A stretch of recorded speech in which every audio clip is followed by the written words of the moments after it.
మీ అందరికీ నా హృదయపూర్వకమైనటువంటి వందనాలు. ఈ దినము లేఖన భాగము పరమగీతము 1వ అధ్యాయము 4వ వచనము చివరి భాగంలో మనకు ఒక మాట కనపడుతుంది. యథార్థమైన మనసుతో వారు నిన్ను ప్రేమించుచున్నారు అని మనము చూస్తుంటున్నాము. ప్రియ సహోదరి సహోదరులారా, మనము యథార్థమైనటువంటి మనసుతో దేవుణ్ణి ప్రేమిస్తున్నామా, ఆరాధిస్తున్నామా, ఆయన సన్నిధానంలోనికి పోతున్నామా? యోహాను రాసిన సువార్త 4వ అధ్యాయము 24వ వచనములో దేవుడు ఆత్మ గనుక ఆయన్ను ఆరాధించువారు ఆత్మతోనూ సత్యముతోనూ ఆరాధింపవలేను అని మనము లేఖన భాగంలో చూస్తుంటున్నాము. 23వ వచనములో కానీ చూస్తే యథార్థముగా ఆరాధించువారు కావలేను అని. అయితే మనము యథార్థమైనటువంటి మనసుతో మనము దేవుణ్ణి ఆరాధిస్తున్నామా లేదా అనేది మనకు ఒకసారి మనము ఆలోచన చేసుకోవాలి.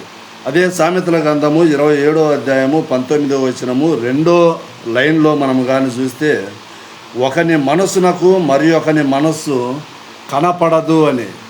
ఎవడి మనసుకు ఎవడి హృదయానికి వాడే మనము పరీక్షించుకోవాలి. ఒకని మనసుకు మరి ఒకని మనసుకు కనపడదు. ఎందుకంటే మనము యథార్థముగా ఉన్నామా లేదా, యథార్థముగా దేవుణ్ణి ఆరాధిస్తున్నామా లేదా అనేది మన హృదయానికి మనకే తెలుస్తుంది. కాబట్టి ఇంకొకడు మనకు ఏలు పెట్టి చూపించకూడదు. నీవు సరిగా లేదు, నీ ప్రవక్తన సరిగా లేదు, నీవు దేవుని సన్నిధానంలోనికి సరిగా పోవటం లేదు అని మరి ఒకడు మనకు చెప్పకూడదు. అది ఎవడి మనసుకు వాడికే కనపడద్ది.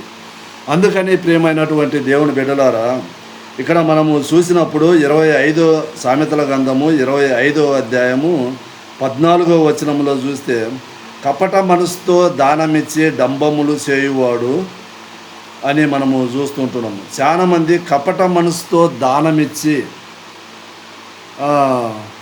చేసేవారిగా, డంబము చేసేవాడిగా ఉంటారు. అది కపటమైనటువంటి మనసుతో వేరే వారికి దానము చేసి నేను అది చేసినాను ఇది చేసినాను అని డంబములు చెప్పుకొని ఎక్కువ మాట్లాడుకునే వారిగా ఉంటాడు. అయితే అలాంటి కపటమైన మనసు, కపటమైనటువంటి బుద్ధి దురుద్దేశంతో కూడినది కాబట్టి అది దేవుని దగ్గర చెల్లదు. దేవుని దగ్గర అది యథార్థమైనటువంటి మనసుతో మాట్లాడినటువంటి మాటలు కానీ, యథార్థమైనటువంటి మనసుతో మనము పలకరించేది కానీ, యథార్థమైనటువంటి దాంతో ఇచ్చేది దేవుడికి ప్రీతికరంగా ఉంటుంది. కాబట్టి విశ్వాసము లేకుండా దేవుణ్ణి కూడా ఉండదు. విశ్వాసము లేని వారు డంబంతో కూడినటువంటి మాటలు మాట్లాడతారు.